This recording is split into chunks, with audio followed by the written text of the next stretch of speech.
com 74 anos de existência. Nós temos como principal objetivo o desenvolvimento, que é a meta do INPA, que é o desenvolvimento sustentável da Amazônia. Nós estamos numa região tipicamente de comunidade indígena. Antigamente nós tínhamos mais de 10 mil indígenas numa única comunidade. Então é uma cidade que cresceu num ambiente indígena, mas se afastou e busca, às vezes eu penso que busca se afastar da floresta e busca esconder os seus indígenas. Em 74 anos de existência, eu sou a primeira pesquisadora indígena da organização, do Instituto. Trabalho com sociobiodiversidade, com as populações, né? Então, as plantas que são de uso das comunidades, principalmente as palmeiras. Mas, para além disso, eu coordeno um programa de pós-graduação e gestão de áreas protegidas na Amazônia. Nós somos o único programa no Brasil, na realidade, que forma pessoas para trabalhar a gestão das áreas protegidas na Amazônia. Mas nós temos muitos desafios.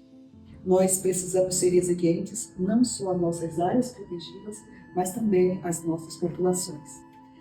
A conservação em nível mundial, por muitos anos, ela trabalhou a conservação da biodiversidade, somente a biodiversidade, querendo manter floresta em pé, querendo manter rios cheios de peixes, mas esqueciam das pessoas. A Amazônia, ela é a unidade de áreas protegidas, que são 359 unidades de conservação. E na Amazônia, nós temos muitas áreas protegidas e conservadas que são sobrepostas. Mas esse número de 119 milhões de hectares é sem sobreposição. Nós temos uma única área protegida que tem mais de 1 milhão de hectares. Dentro disso tudo, nós temos também as áreas, os territórios indígenas. Os territórios indígenas, eles não são tidos como áreas, unidade de conservação. Eles são áreas protegidas. E atualmente nós temos 109 milhões de hectares em 357 territórios indígenas. Cada um com uma riqueza cultural diferente. Quando a gente fala de desafios na Amazônia, geralmente na Europa, eu escuto muito mais falar do desmatamento. O desmatamento, as queimadas. Mas hoje o desafio na Amazônia, ela vai para além disso. É a guerra do narcotráfico que chegou na Amazônia profunda. O nosso desafio hoje, para manter a floresta de pé, é também manter essas populações seguras. É manter os nossos jovens que estão se afastando da cultura, que estão perdendo o conhecimento tradicional ou ancestral, porque não querem mais ficar presos a uma coisa que não dá recurso. É difícil falar de conservação quando seu filho passa fome. É difícil falar de conservação quando não há segurança. É difícil falar de conservação quando não há igualdade social. E, claro, dentro disso, nós temos a emergência climática. Porque tudo isso está ligado à emergência climática. O que acontece na mineração? Eles devastam tudo. Eles lavam o solo, eles lavam a floresta. Então, a possibilidade de retorno daquela área, de resiliência daquela área é quase zero. É de dezenas e dezenas de anos para frente, se não centenas. Essa imagem aqui é uma imagem de um elinho que nós tivemos e que morreram. Esquentou tanto as águas dos rios que o rio ficou um tapete de peixes. Essa outra aqui é uma imagem de um rio, um leito do rio secou. Para quem conhece o rio Amazonas ou o Rio Negro, o rio é imenso. Esse rio chegar a secar, é uma mudança climática muito drástica. A mesma coisa, as pessoas também, nessas comunidades, elas ficam isoladas e ficam até sem água potável, e muitas vezes sem água. Agora, é inimaginável quem está fora da Amazônia pensar que na Amazônia as pessoas ficaram sem água potável. E houve um aumento também da invasão em terras indígenas em mais de 500%. Desmatamento e minério em terras indígenas. Isso nós estamos falando de garimpo ilegal. E vejam que no Brasil, principalmente na Amazônia, há uma rota do garimpo ilegal para as outras áreas fronteiriças. Há um crime organizado que está se organizando em torno do minério e também do narcotráfico. Isso é fato. O problema da Amazônia não é do Brasil, é um problema geopolítico.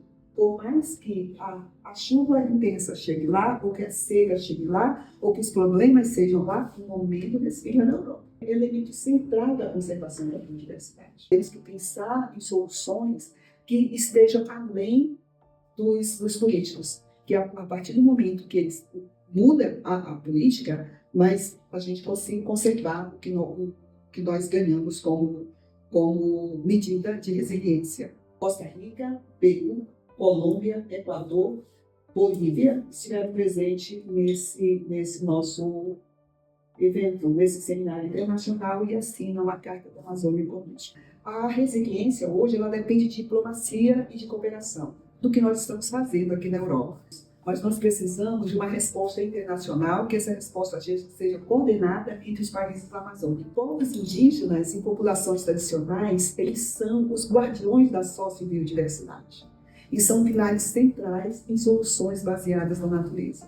Que é o que nós aprendemos de sistema agroflorestal que os indígenas já faziam. É ciência tradicional e é ciência ocidental. Se vamos falar de conhecimento tradicional, vamos falar de conhecimento ocidental também. Então vamos colocar essas coisas tudo em pé de igualdade. Porque se nós chegamos até aqui, na nossa ciência ocidental, a nossa base é o conhecimento, é a ciência tradicional. Livros, muitos artigos científicos assinados por grandes cientistas e dizendo, eu descobri. Descobri o quê? Se as comunidades tradicionais são assim. Né? Mas não há um nome de um pesquisador indígena. Temos que ter modelo de gestão de baixo custo, implementação de modelos de gestão ágeis. Não pode ser coisas que demoram muito e temos que ter o fortalecimento de impactos comunitários. Porque quem sabe conservação é isso. Eu não posso chegar eu não vou permitir que alguém chegue na minha casa e me diga, olha, essa cadeira está fora de lugar. Ela tem que ir ali porque fica melhor para passar. Mas a pessoa tem que me explicar, tem que perguntar para mim. Então nós temos que ter também essa empatia, esse cuidado, esse respeito. E eu costumo dizer que nós precisamos estar juntos pela Amazônia. Porque se nós não estivermos juntos pela Amazônia, a vida como nós conhecemos não vai durar muito tempo. Nós somos uma espécie, dentre as tantas espécies que existem no nosso planeta.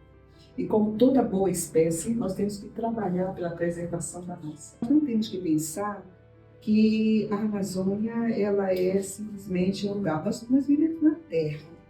A Terra é um organismo vivo.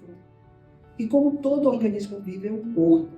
Eu não posso mexer na minha mão, machucar a minha mão e não achar que meu corpo todo vai sentir. Então, se algo acontece na Amazônia, o mundo todo vai sentir. A maior biodiversidade do planeta, a maior floresta tropical do planeta, nós temos a maior bacia de água doce do planeta. Por que as comunidades indígenas têm essa relação muito especial com a natureza?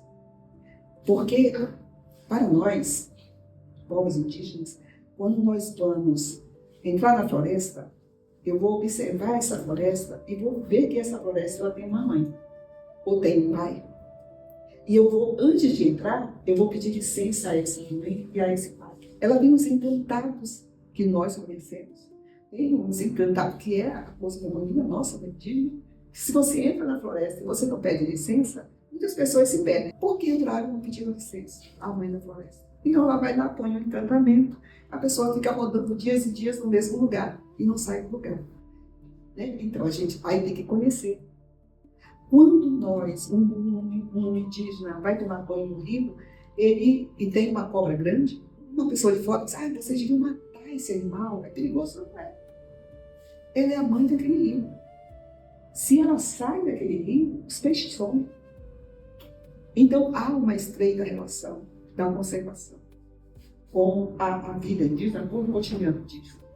Quando nós, por exemplo, se alguém não come, vai caçar, e a comunidade está precisando de caça. Então, vamos pedir licença ao pai da mata para caçar. Então, se eu quero caçar 5 anos. Se eu caçar mais que isso, a natureza responde.